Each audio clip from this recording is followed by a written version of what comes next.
Welcome to Conversations with Anne Elizabeth, the podcast inspired by my book, I'm a Registered Dietitian, Now What?, where I have the absolute joy to sit back, relax, and have a conversation about nutrition with a variety of people who share their personal story of passion and purpose, especially registered dietitians.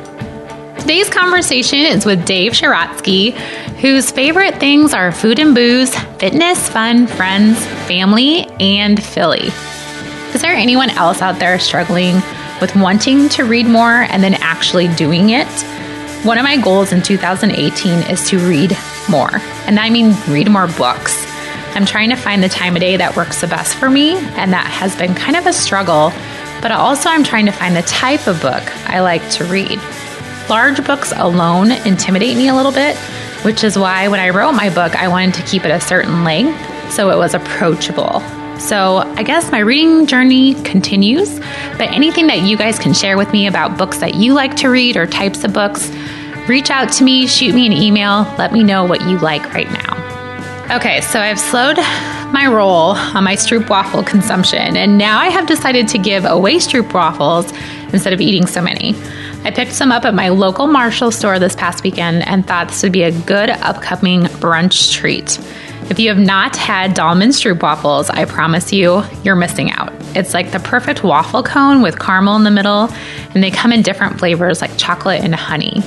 You can also order them online at Stroopwafels by Dahlman's, DAELMANS.com.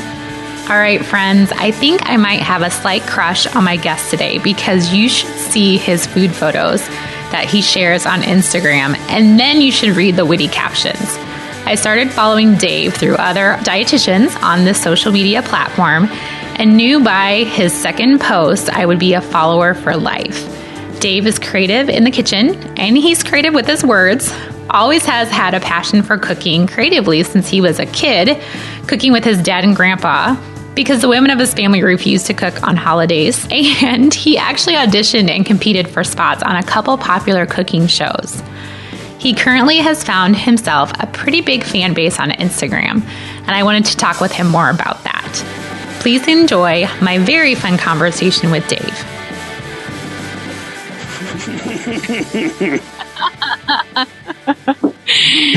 So you had a day at work. So what do you do for work, by the way? What is your profession? I'm in finance. I'm a financial advisor. Financial advisor. So yeah, I actually had a financial advisor on my podcast. I couldn't bring myself to listen to him. Yeah, probably. You know, I understand that there's your different philosophies, but I think that's an important part of everybody's world that a lot of people neglect. And no, that's true. That's true. Yeah. Yeah. And I'm sure and you live in Philly, correct? Yes. Yes. Yes.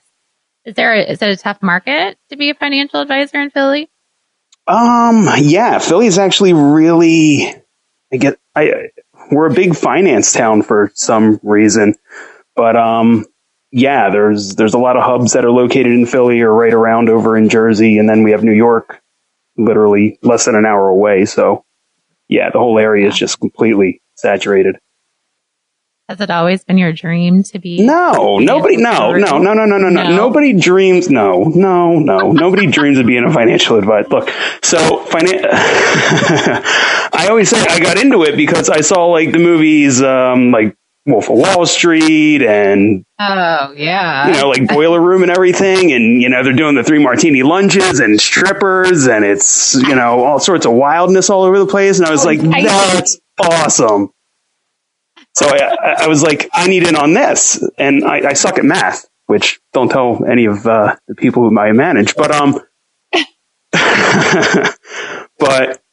so I got into it like working in a bank, and then I kind of went up from there. But it's not that at all. And it's just spreadsheets and numbers, and it's painful. So if you weren't that, what would you do? Like, is that... Like, I'm sure you went to school for it. I'm sure that's what you studied in school. No. So college, okay. So college, I was a history and political science major. Oh. Yeah, so it ties right in. Way different. Right, yeah. But yeah, so I went to school for that. But there's no money in that. Like, you can't go for a fucking history degree and do anything with it. I mean, I don't want to work at a library. So I couldn't see you as a librarian. Right. No, right. And that's it. Or like a tour guide at like, here's the Liberty Bell. Like, I couldn't do that. So then how did you graduated and then you were just like, hey, I don't know what I'm going to do. Finance looks appetizing. Let's do that. Well, that's just it. So the whole way through college, I worked at a bank. Like I had to pay my own way through college. So banks don't pay awful. So I worked at a bank, and then from there was a guy that would come into the bank and talk about investing and what you could do with that. So I started talking to him a little bit, and he was like, oh, yeah, you just pass a couple tests, you get somebody to sponsor you, blah, blah, blah. So I just kind of went that route, and next thing I know, I'm staring at spreadsheets all day. It's glamorous. Glamorous. Well, and besides the daily grind that you do, we actually have met on Instagram, and initially with all of your amazing food pictures, that's kind of what enticed me into your account. So that's why initially I was like, oh, I think he's a dietitian. And then I realized that you were not a dietitian. Absolutely not. You're just someone who really loves food. So has that always been? I'm just an ex-fat kid. Yeah, I'm just an ex-fat kid that likes to make food. So obviously that's a passion of yours that outside of finance. So talk to me about that. Just barely outside of finance. Barely? So they're in close competition. Oh, absolutely. Well, and not to mention, food, but you also are very into fitness too. So maybe let's talk, which one came first? Like, what was your journey and how did you get into the food and fitness kind of arena? So I was always a fat kid. So the food was always first. And I don't believe you were fat. I was totally a fat kid. So let me tell you. So is it cold in Iowa? Actually it's like 50 right now, but tomorrow it's going to be like really? 10. So yeah. Oh, that's balmy. That's balmy. It's weird. Yeah. It's totally balmy. It had me thinking like when I was a kid, like we had, see, I'm going to have to like unphillize this for you. We call them cricks, but I guess they're little streams to every. Absolutely. Oh, you know cricks? I had a crick in my small town in Iowa. Yeah. Dude, I say crick and nobody knows what the fuck I'm talking about. Oh, totally. We used to swim in the Mosquito Creek all the time. Oh, that's awesome. That's awesome. Okay. Oh, good. I thought this was going to be a whole thing in itself. But, yeah, so when we were little and we would have off of school or get like a snow day or whatever, we would go down to the creeks and, we're boys, we'd hide porn down there and do whatever else. And the water would be frozen. Cigarettes? So I didn't smoke, but there was, I don't want to call anybody out, but yes. So we'd go down to the creek and the water would be all frozen over. I was a little fat kid and my friends would push me onto the ice first to make sure it would hold me. And then they would know if they could walk on it. So I was definitely the fat kid. Yes. See, this turned into a therapy session. This is good. Good. That's what I like. This is good. I like therapy session. There's cocktails. Gonna lay down with my booze and we'll talk, right? But yeah, so I was a little chubby kid. So yeah, so food was always there first. Did your family have big meals and cook a lot and eat a lot? I mean, like, was it kind of surrounded by that? Not really. Like, my mom was a single mom. Like, she would come home from work and, it was always like easy stuff that she would make. So, and I mean, she's a good cook, but she's not like, some Gordon Ramsay or anything like that. So she would just come home, she'd make us something and it would just be something quick. We'd always eat together, but that was about it. So when did you kind of transition of like, oh, I could probably eat a little bit better? I mean, did you feel like you struggled with your weight? Were you self-conscious about it? I mean, always. I was a little fat kid, but it was okay because then I started to play football and then it was, okay, well, it's fine. You play football. And so it was always like an excuse and it was always like, kick it down the line. Like, oh, you're not fat. You're a football player. Or you're big or, dumb shit like that. But yeah, I always knew I was fat. Like, it wasn't like a secret. So, But I always like to cook and I always like to eat. So, I mean, you know, damned if you do, damned if you don't. Combination. Right. Right. So did you always cook? So when you kind of got on your own, like you said, your mom only cooked kind of basic stuff. When did you start cooking like these elaborate, fantastically mouth-watering, delicious food items that I see on your Instagram? I was probably younger, believe it or not. Like it's always not to this extent, but like I always had a chance to cook. So every Thanksgiving, like my family did things a little bit different. So my grandmom doesn't really like to cook, not really her thing. So in our family, we always did. Well, so let me back up. You're going to have to edit the shit out of this. That's fine. So my grandmom always, she didn't like to cook. So she tried to get us to go out to eat on Thanksgiving. Like we could just get the family and we'll just go to a restaurant, whatever, everybody get what they want. That's it. My grandpa, hardcore German traditionalist, he's like, absolutely not. We're not doing that. So she's like, well, I'm not cooking. So then the compromise was made. The men will cook on Thanksgiving. And this started when I was maybe 12. So I was always a little one. So my grandpa would make the turkey and one uncle would kind of do the sides, another one dessert, and I got appetizers. And I was just always bored with the same, like, you know, chips, dips, crackers, cheese, whatever. So from there, I would just basically go and do my own thing. Like I would do themed appetizers for Thanksgiving, and we'd do like a Hawaiian theme or a Philly theme or, you know, whatever popped in my head. And I would just kind of go with that. That's really where it started. That's fun. Like, what's one appetizer that you remember being like your favorite? That was one that really stuck out to you that you created. One of mine. Oh God. Oh my God, I've done so many. There's so many. I did like these little fried cheesesteak wontons that were really good. Oh my gosh. Yeah. One year I did like a mini Thanksgiving and I did basically like a Thanksgiving dinner over French fries. So I did like French fries and then I put like the turkey, the cranberry stuffing and all sorts of stuff on, basically like garbage fries or whatever. Or poutine. Poutine's a fancy way to say it. So poutine, fancy. Right. Poutine, it's French. Right. Fancy. Right.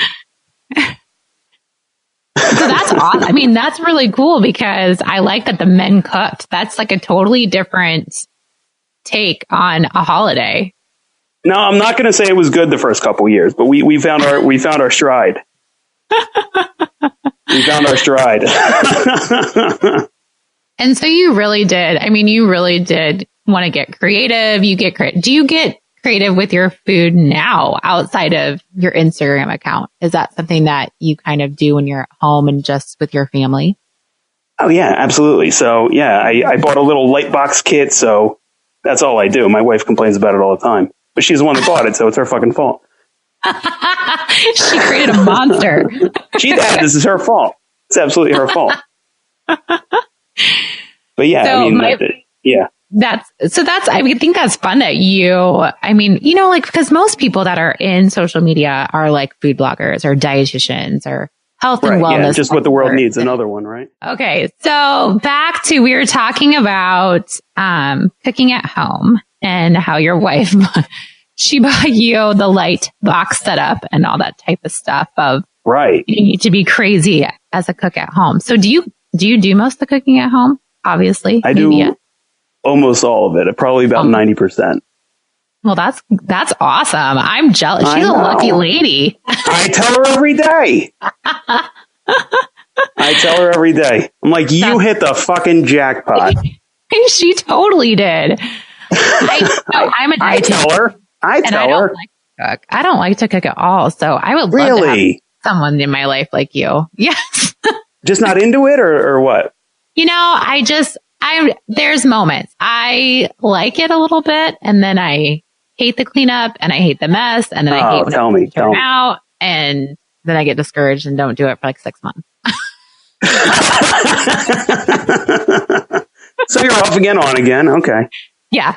I like to bake. I'm really good at baking cookies and stuff like that. But nice. Yeah. So when it comes to, like for you, I feel like you're so creative of flavors and taste, and I just don't have that. You have that knack. I can just I feel like everybody's got that though.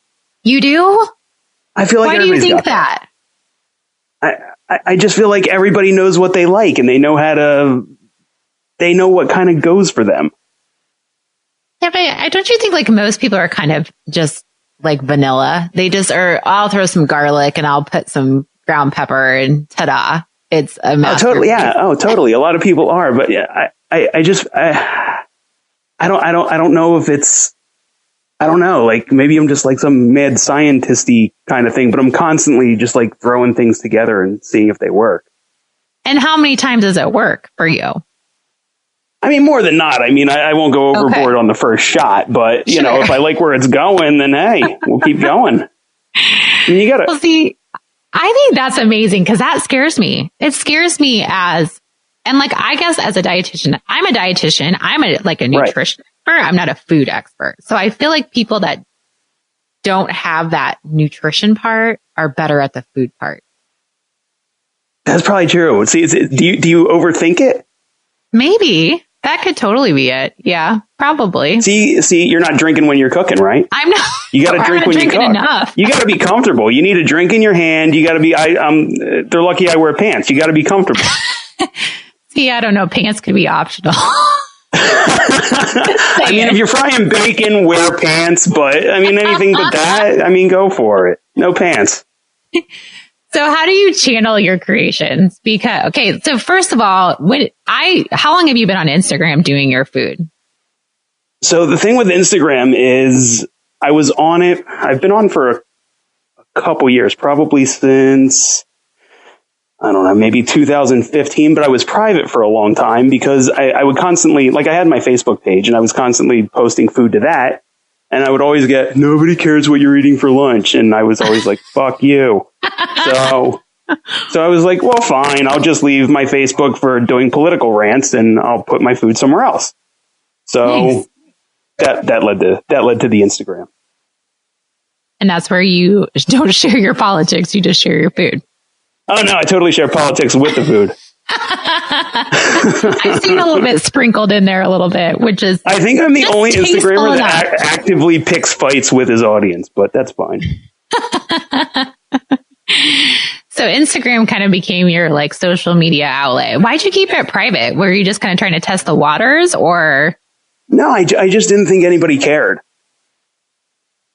And then when did you start seeing people caring? Like I maybe made it public. I think I've been on since 15. Probably went public later that year, if not the beginning of 2016. And then just kind of went from there. And I mean, like, I knew that it looked okay. I knew it looked good. But again, the thing with Instagram is it can turn into just like a dick measuring contest. Like you see somebody's food and then you're like, oh God, mine doesn't look that good. Should I even bother posting this? Or, I mean, it just turns into kind of that. So you constantly want to do better and up your game, which is great. But at the same time, it's also that dick measuring contest where it's like, I don't know if I should post this. Following and how it's changed and kind of what your goal is with Instagram. Because I think that's where you're kind of kicking some major booty with your food. Trying. So you said that you kind of went live like back in 2016? You kind of opened up to the public and you kind of started having your account open to the public. Right. So it was about then because, I mean, the thought was always there and like it always stuck in the back of my head, like nobody cares what you're eating for lunch or nobody cares that you're having, like there was always that. So I was always like kind of reserved because that was always my thought, like who cares? But then I got selected for MasterChef. So I flew out there and all sorts of craziness with that happened. And I get back and, you know, you meet a ton of people from around the country who are just as into food as you are. So I get back, we all become friends online and I'm looking through some of their shit and I'm like, I have better fucking food than this person or that person, and they made it a lot further than I did. So from there, that's where I really started to ramp it up and really started to look for followers. So tell me, what is MasterChef? I don't know what this is. You don't know MasterChef? No. Stop it. Is that bad? Okay, you need to tell me. I didn't know you. Is this like a TV show or a competition? So MasterChef is on Fox. It's the Gordon Ramsay one. Oh, I've heard of it. I've never watched it. Oh. So the way it works is so normally you would go to an audition site and you would bring a dish and you would pitch it and do X, Y, and Z. I kind of went a different route. There's also an option for you to submit a videotape, like a video application, I guess. And I didn't really do that either. So my one buddy who went to film school, does all I don't know what the hell he does. I assume he films porns in his house, but he's got all this recording and audio equipment and everything. So he's been badgering me. He's like, we need to do a YouTube show with you. We need to do something. We need to tape you doing what you do. Cause he would come over and I would, we'd get banged up and watch football or whatever. And I'd make food and just talking shit the whole time. So the thought was, we're just going to do that. And he was going to shoot it. So he comes over, he brings all of his video equipment and everything. We get liquored up at 9 a.m. because we're classy. And that is classy. Right. We're classy. So, so we get all banged up at 9 a.m. We shoot this shit show of an episode. We're both hammered and talking back and forth. And I made some pork dish. And we both go our separate ways afterwards. We chill out, we eat, whatever. And he takes off. And he calls me the next day and he's like, Dave, this is too good. We have to do something with this. And I'm like, what the fuck are you talking about? And still in my mindset, I'm like, nobody cares I'm making food. Nobody cares. I'm not a real chef. I'm all self-taught. Nobody cares what I'm doing. So he's like, no, we need to do something with this. And he was like, do you care if I send this to people? And I was like, who the fuck are you going to send it to? So he's like, I'm going to look around. I'm going to see if anybody's casting. They need to see you. I'm like, whatever. Go ahead. So he makes a couple copies of this. And he sent it to Food Network, who wasn't doing any casting at the time. Who else? Food Network, the Cooking Channel, Cooking Network, whatever it is. And then he said, so MasterChef's doing it too. And I sent it to them. And I was like, okay. Again, whatever. So he sends it to them. 2 days later, I get this call. It's from this number I've never seen. I answer. I don't even answer it because I don't know who the fuck it is. And they leave this message that it's MasterChef. So right away, I call my buddy Jimmy up and I'm like, you're fucking funny. Why are you fucking with me? And he's like, I don't know what you're talking about. It's like, I just got this call from somebody from MasterChef. He's like, call them now. I'm like, I swear to God, if this is one of your dumb fuck friends and you're setting me up, he's like, call them now. So MasterChef had an open call and he sent the video to them. So then 2 days later, after he tells me that he sent it to all these places, I see this call and I don't know who the fuck that is. So I ignore it, don't answer it. And it's a voicemail. So I listen to the voicemail and it's, hi, her name was Stephanie. This is Stephanie from MasterChef. I just wanted to reach out to you. We love the video. We want to set up a time to talk and blah, blah, blah. So I was like, oh my gosh. I was sure he was fucking with me. So right away, I'm like, right. So I call back my buddy Jimmy and I'm like, you're an asshole. And he's like, what are you talking about? So I'm like, your friend from MasterChef called me and he's like, dude, you got to call back. And I was like, what are you talking about? He's like, it's real. I'm not messing with you. I swear to God, call him back now. And he just hangs up on me. So I'm like, huh. Oh my so God. I call her back and yeah, it was legit. It was real MasterChef. And yeah, we basically just set it up. You go through a ton of interview processes. Like how much interviewing? So did you have to go meet with them and in person? So they're based out in LA and they didn't even, the year that I was, out there, they didn't do anything in Philly. So I didn't audition. I didn't do anything like that, but I had to do a cooking video. What do they make you do? You have to do a psych test to make sure, I guess, you're not a crazy fuck. Then they make you. You must have passed. I know. You know what? Though you get out there and you're like, "Fuck, I am normal." But that's a good confirmation. Yeah, right. Like meeting some other people, and you're like, "Oh my god!" But then they make you do like all these. You have to go through blood tests and everything, just in case you cut yourself when you're out there. They need to know if you have something. So you go through a ton of blood work, just more tests and interviews. And I mean, I guess they want to make sure you're not like putting on an act. And sure. So before every time I just got drunk and it worked. But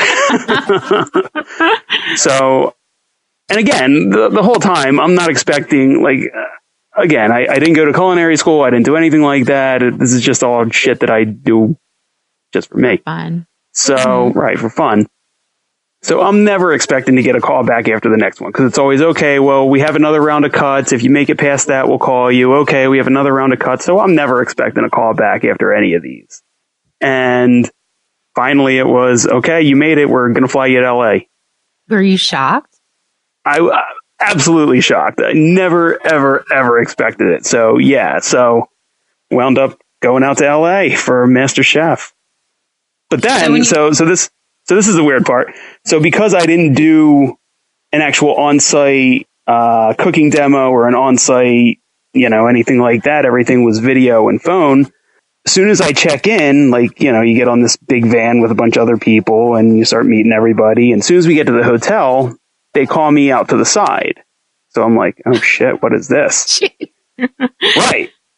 And I'm the only one. Like, it's not like it's a small group or anything like that. They just pull me out to the side. And there's one of the casting directors. And he's like, hey, you're the video guy, right? And I said, yeah. They're like, well, you didn't do an on-site cook, so you have to come with us. So I'm like, oh, this is awesome. They're going to let me cook whatever I want. I'm going to be in the Master Chef kitchen. This is going to be awesome. So that's not what happened at all.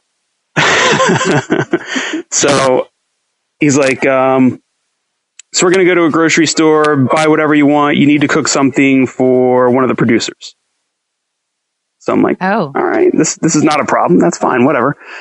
So I'm in the grocery store with him and we're going around and I start picking out ingredients and he's like, so how are you going to make that? I'm like, well, I'm probably going to roast it in the oven for maybe like 30 minutes. He's like, oh yeah, well, there's no oven.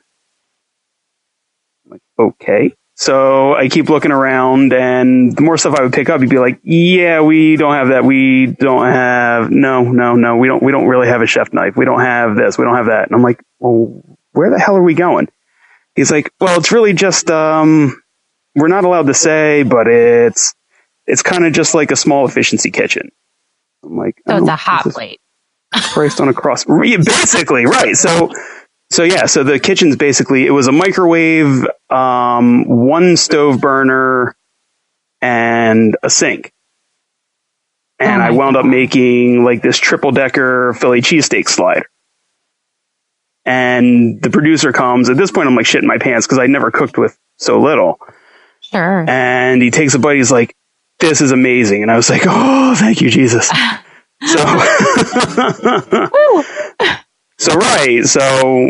So then went back to the hotel where everybody else was. Turns out there's 80 people there from around the country. And basically from there, you basically do everything they tell you to do. You do like hair and makeup. You do like a couple cooking demos, some equipment demos. And the whole time they're cutting people.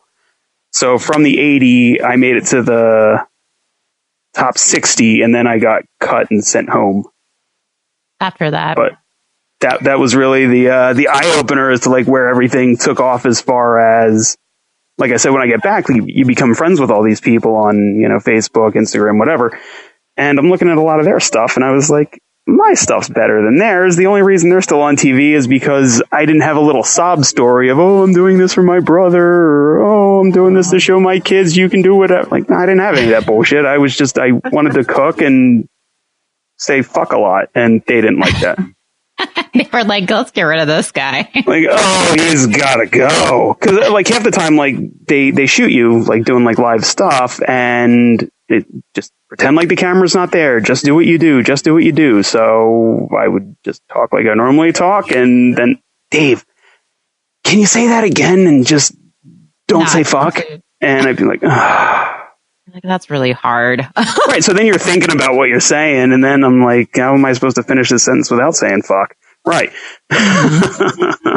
That's true, though. Like, you keep yourself if they're not letting you. Right, because then you're like internally editing and right. And then you're just like not focused and you're screwing up. Like you're all off your game. Totally thrown off. Right. Mm-hmm.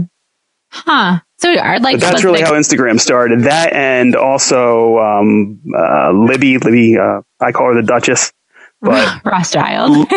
yeah, Libby. Yes. So I met Libby on there like relatively right after MasterChef. And she had a ton of followers. I'm like, why is this girl following me? And I'm like, because she's got a crush on me, probably. But, well, of course. Who doesn't? Right, no, and that's right. So, and she was like really one of the first ones. She would message me or like she would be so encouraging and so awesome on everything and just say, you're really unique. This is really different. You need to do this. You need to try this. So anytime I would have an idea, and she's still so awesome with it. Like I could just bounce ideas off of her and she's just been super cool with everything. So it kind of was a combination of Libby and MasterChef that was like, you know what? I can put out some awesome food. I can be creative. Looks like you're kind of working on your niche of when you're putting up a couple different themes each week. Cause what's your first theme isn't like the side dish one of them? Yeah, so there's two right now. So the first one was Food Fetish Friday, which is my favorite. Right? No, it's awesome, but that I was really apprehensive about it because Instagram in general, it's really the users are mostly female. So I was like, I know girls watch porn, but I didn't want to be so upfront with it, and I didn't want to turn anybody off or come off as the pervy weird guy. So I was really battling with it, and I talked to a couple buddies, and they were like, yeah, I don't think you should do it. And most of them told me to basically reconsider it. So I wasn't going to do it at all. And then I was like, well, fuck it. I'm going to bounce it off Libby. And I did. And she just wrote back, do it in all caps. So that's basically how Food Fetish Friday started. And how do you, and your ideas, that's how I started following you, was through Libby. But did you get on Food Fetish Friday? I did. That's what. Oh, that's so awesome. This guy is hilarious. And then the way you write.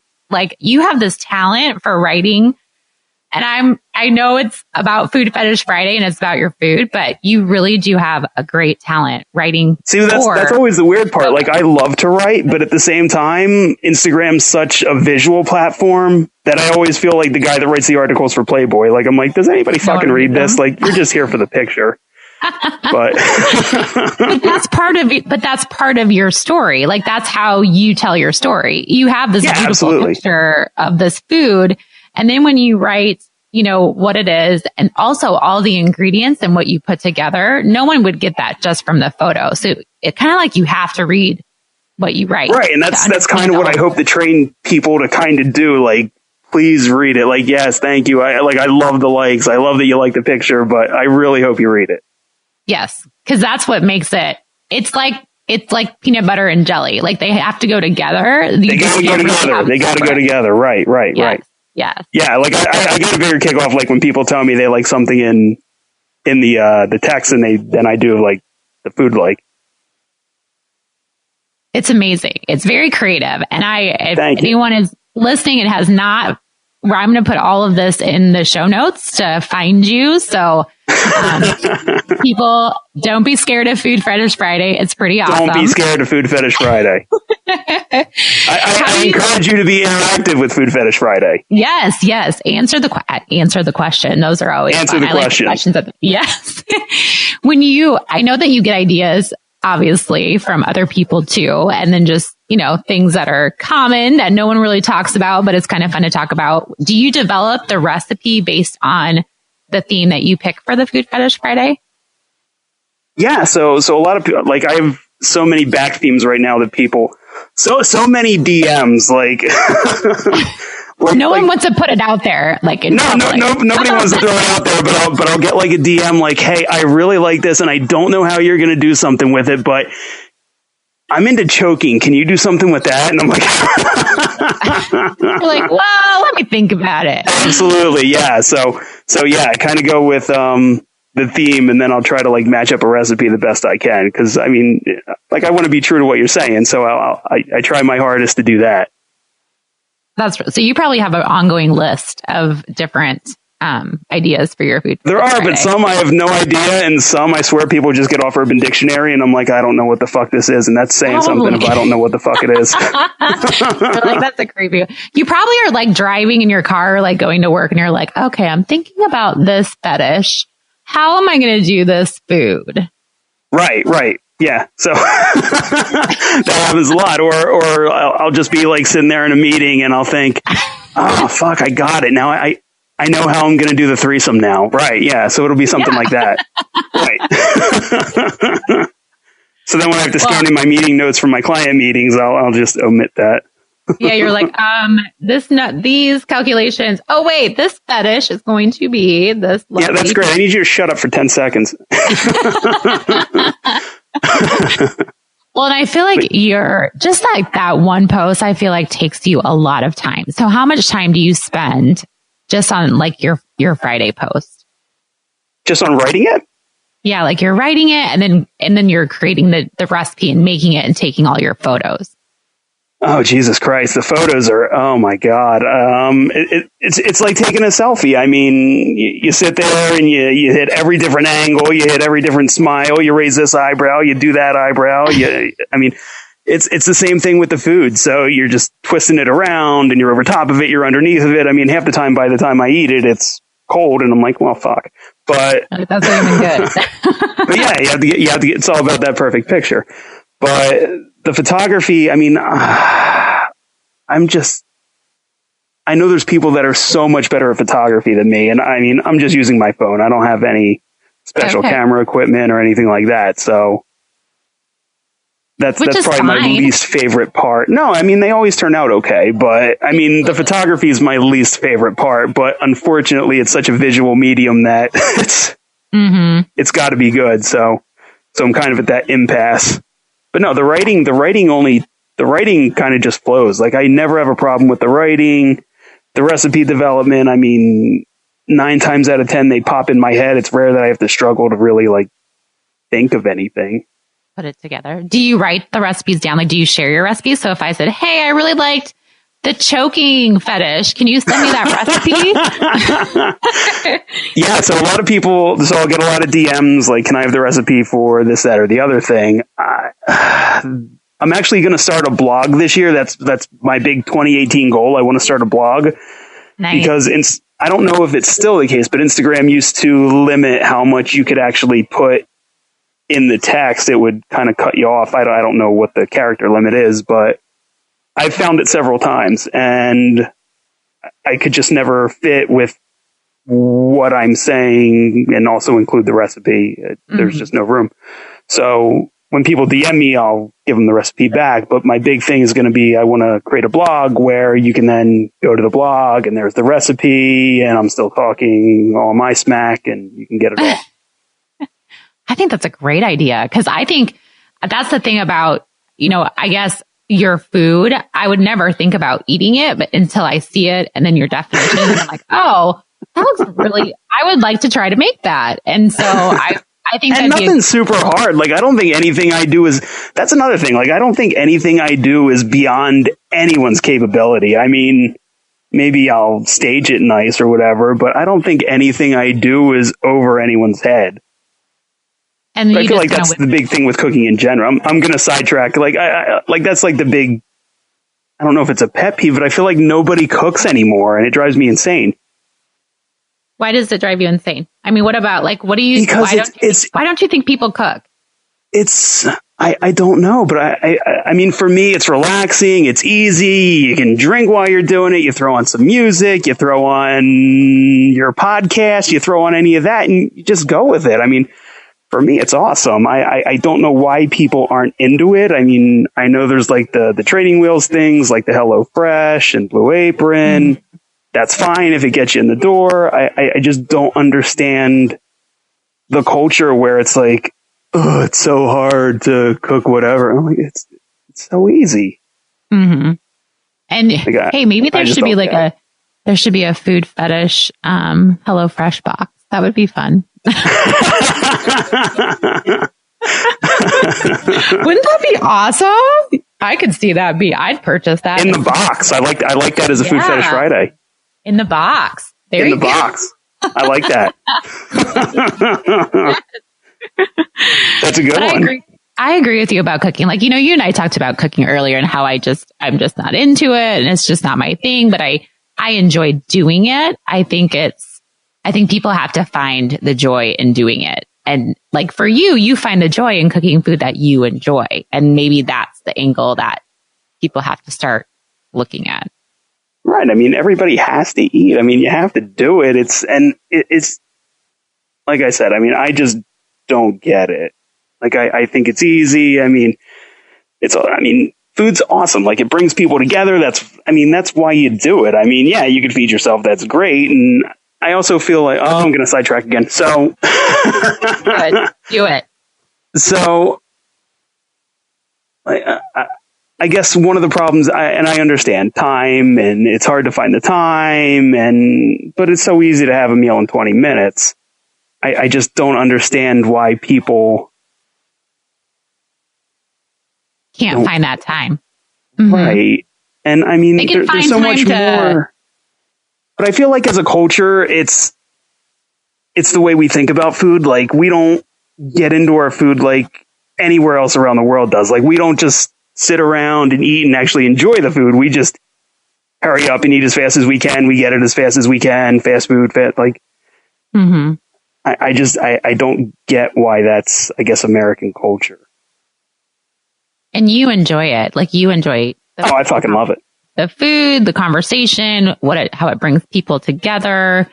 Yeah, you sit around, you drink, you talk about sports, politics, whatever you want, and just hang out and enjoy it. I mean, I hate the rush. I hate it feels like, just enjoy it, hang out. Yeah, don't have it feel like a job. We have enough jobs in our life. Like, that shouldn't be one of them. Exactly. Mm-hmm. So your other kind of new addition is it the side dish? Side piece Sunday. Side piece Sunday. I was like, is it side hustle? Is it? I couldn't remember because it's only popped up a couple times. How many times you haven't done it as many? Yeah, that's kind of the newer one. Yeah, so that's basically just like the side dishes that go along with the main course or a little dessert. And again, it's all tied into the side piece and that little something on the side. And right. Mm-hmm. So just a little tongue in cheek. Yep. Yeah. And that's fun too, because you're like, that's my favorite part of the meal is the side piece. The side pieces. The side piece is always the best part. You have your main dish. It's always going to be there. Your main dish is always going to be there. You just want to sneak over to the side piece a little bit. I agree. And like, I will agree with you. Like, I always told all my family, like, I love all the sides. Like, that's what I eat. I don't even eat. Absolutely. No, especially like Thanksgiving. Like, I love turkey, but oh my God, you got the stuffing and the mashed potatoes or whatever the hell it is. Like, absolutely. You can make a meal out of the side dishes. All day. So you said that you're thinking about doing a blog. What else do you kind of see happening with your Instagram account and kind of you and your kind of brand? For Instagram itself, like, yeah, you can kind of keep doing the same. You can kind of keep working on your side piece Sunday and then kind of the Food Fetish Friday. Anything else that you're thinking about changing up or just kind of being consistent with that? No, it's pretty much going to be consistent with that for now. I mean, it's all about when I get bored with something or if something pops in my head. Like, now it's just, I swear to God, this is not a drinking game every time I say her name, but Libby. Right, anytime. Hey, Libby, we're talking about you. we should make it a drinking game. We should. We should make it a drinking game. I actually have a call with her later, so that's funny that you say that. But I mean, like, anytime like I have an idea and want to bounce something off of her, she's always been just awesome, and I don't really know where I'm going with that. I kind of got stuck in laughing in that I forgot where I was going. But you need mentors. And I think like that's the thing about like the Instagram community, just like people that you you might not be in the same profession. You might not have anything to do with each other, but that's what connects you. And so like you came across. No, that's so true. And Instagram's weird because I feel like every other social media platform is nowhere near as positive. Mm-hmm. Like I feel like Facebook, it's hit or miss, and you know, there's always drama on Facebook. And then Twitter, you always have the Twitter trolls. But I feel like on Instagram, I guess just because you could find your tribe a lot easier, that people are just awesome and supportive, and nobody bashes anybody on there. And I think that's weird. Like that took me a little while to get used to. I would always think like people were being sarcastic. Like at first when I have had like new people liking my food, I was always like, this ass. Oh, he's serious. You're just waiting for it. You're like waiting for the negativity, and you're like, I really. I have like the itchy trigger finger. I'm like, somebody fucking try me, right? So, but no, Instagram's so amazingly supportive, and I that's what I love about it. Do you think that using Instagram as like a platform for your food after you kind of did the whole Master Chef and that kind of stuff that has been like helped you keep moving your food kind of love forward? Oh, absolutely. I mean, the only downside is, I mean, it kind of turns into like a dick measuring contest with, well, I made this awesome dish, but I don't know if it's as good as somebody else's. So then you kind of hold back a little bit, but it's just a weird balancing act. Sure. Well, I think that's with everything. When you create something, you're like, absolutely. Is that as good as someone else's, or could I have done better? Yeah. Right. And I'm sure it's like that anything. If you're posting baby pictures, dog pictures, fitness pictures, whatever. Right. Sure. And I think, like you said, Instagram is so positive though. Like you do create a community there. And I think it's great how just certain energies on Instagram connect, which I'm so glad that our energy is connected too, because absolutely. It's inspiring to see someone who isn't a dietitian or isn't like a food and nutrition expert who just loves food and wants to share that. Love it. Yes. So yeah, you inspire me. Maybe I will, try you are giving me the feels. I am. Well, you feel like your food just looks so amazing. And thank you. You got to come out to Philly. You got to try it. I know. I'm like, I told you, I said, I'm going to come out and you're going to give me. You're going to come out. We're going to eat cheesesteaks. We're going to get liquored up. We're going to sing Fresh Prince karaoke, and you're going to try some food. Yes. I'm in. I think that should be part of the 2018 goals. You're going to do a blog and I'm going to come see you. That's the resolution. There it is. That's what we're going to do. That sounds perfect. Maybe if you're listening, you can come too. Drink. Yeah.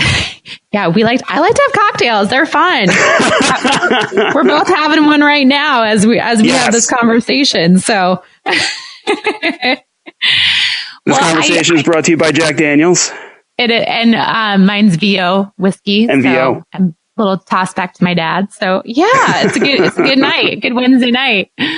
Well, I hope that people start following you and just kind of connecting with you, but I also want to keep following you and reconnect sometime later this year. Have like a little follow-up conversation since you did mention. We're going to do it when you're out here in Philly. Yeah, exactly. So you said we're going to make it a call in though. We're going to have it a call in. Everybody's going to be able to call in. And chat with us. Ask us anything you want. It's going to be awesome. Right. Yeah. Anything you want. Bring up Food Fetish Friday topics. It'll be fun. Yeah. There you go. We could get some more material for you. Right. But there's a 2-drink minimum before you call in. Oh, absolutely. 2-drink minimum. Has to be good and ready. No, I don't want your sober ass calling and bringing us down. No. No. Well, I have a couple fun questions for you before I let you. Is this the lightning round? Yeah, it's the lightning round. Are you ready? All right, you got to give me some good ones. What's your favorite food? My favorite food. Like in any particular setting, or like if I'm on death row, where am I going? Death row, baby. Oh, the death row. All right, so I think my favorite food of all time, and I get a ton of shit for this because it's chicken, and for whatever reason, people crap on chicken, but I don't get it. But chicken croquettes are my absolute favorite thing. I've never had chicken croquettes. Stop it. No. What are chicken croquettes? I am getting you a plane ticket tonight. Oh, we just added something else. I am making a list of all the things in Philly. So chicken croquettes are basically, it's chicken in like a bechamel garlicky sauce that you roll into a ball and then you deep fry the sumbitch. It is fantastic. Oh my gosh. I will do anything you want me to do for them. Awesome. My dad. Well, it kind of sounds like a dish my dad would make. He would make a version of chicken Kiev that was a full chicken breast, but it had cheese on the inside and parsley, and then he would bread it and fry it and then put a bechamel sauce on the top. So it sounds kind of you're similar. Talking dirty. Yeah. Doesn't that sound good? That sounds awesome. Okay, so I'll make that for you. All right, wait. So what's yours? What's mine? You're on death row. What's the last meal? It would probably be chicken Kiev. I'm not kidding you. Like, that's is it? Okay. Dish. Yeah. With homemade fries, like potatoes, like cut up. That's a good call. Yeah, that combination. That's a good call. Now you going with the thick fries or the thin? Thick. If they're homemade, they got to be thick. See, you thicker, need to come out. Not too thick. You got to come out here. We got to do it. Okay, chicken croquettes happening. Yes, happening. Okay, what's your favorite beverage? And it can be alcoholic or non, or both. Oh, God, that's hard. So, all right, if it's non-alcoholic, I love just like water with like any citrus in it, like preferably lime. Or like, you ever go to like Whole Foods and you see the waters that have like the fruit in, I think it's called spa water. Infused waters. Right, and you're always like, what dumb asshole buys that? Me. So, what asshole's paying $3 for the fucking water with the strawberry and the basil? Me, but yeah. So, any kind of like citrusy kind of flavored water, I love that. Alcohol, God, that's hard. See, I almost feel bad because I listen to your podcast a lot, and I know a lot of people don't drink but fuck, that's not me. That's okay. But so. I'm like a Scotch whiskey guy, so Jack and Coke's the old standby, but any kind of, I love tasting scotches and whiskeys, so anything like that. That's cool. I like whiskey. I don't know about scotch. Whiskey girl. I am a whiskey girl. Yeah, I could definitely do whiskey. Scotch is kind of one I haven't got to yet, so maybe, again, when I come to Philly. We got to break in on the Scotch bus. We'll do some Scotch fun. Yeah. That's what we got to do. Okay.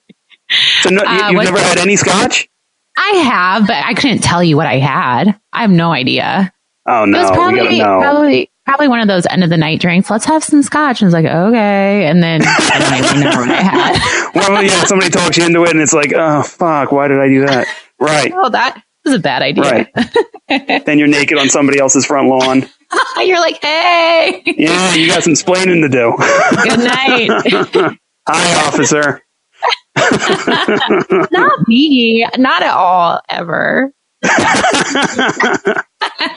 Except this one time. We'll save that for another podcast. Right. That's for the call-in show. That's going to be for the call-in.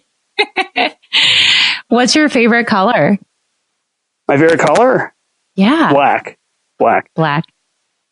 And I hate when I say that and people, black is the absence of color. Fuck you. Black is a color. Black is my favorite color. It is. Right. That's totally cool.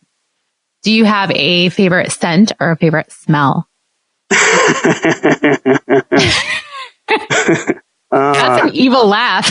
Yeah. We'll leave that for the call-in too. I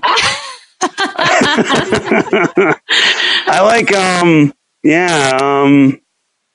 get, again, like anything citrus, I like lime. Lime is probably my favorite overall. Lime. You could make those infused waters at home. Maybe you need to do a food fetish with the infused That's got to be one of the things, right? Yeah, I think you should. I'll be looking. All right, we got to put a category with it, but yes. Okay, we'll think of it. Okay, this is a really tough question. I like what brings you joy in life? What brings me joy? Oh God, it's a serious question. Anything that I can kick ass in. Like I love, like anytime, like I make an awesome dish, or just like hanging out with friends, or when I do a Spartan run and I do a good time, like anything like that, like that gets me going. I guess I have a new baby, so I have to say him too. So my son Jackson. Yeah. How old is he now? He is a month and a week. 5 weeks ish. Yeah. He's still a little guy. He's still brand new. Got that new car smell. He does. Oh, well, that's... You smell leathery.